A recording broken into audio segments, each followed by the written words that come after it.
Isang 18 anyos na babae ang itinuturing na suspect ngayon sa isang malagim na mass shooting sa isang eskwelahan sa Canada.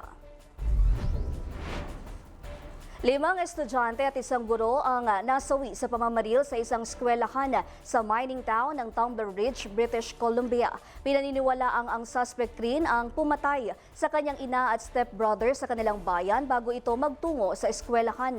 Ayon sa pulisya, hindi pa malinaw ang motibo ng suspect na kalaunay nagpakamatay gamit ang baril. Kilala raw ang suspect sa mga naunang insidente na may kaugnayan sa mental health. Bilang pagdadalamhati, ibinaba sa kalahati ang mga bandila sa buong bansa sa loob ng 7 araw. Inilarawan ni Prime Minister Mark Carney ang insidente bilang isang pambansang trahedya na nagdulot ng matinding dalamhati sa Canada.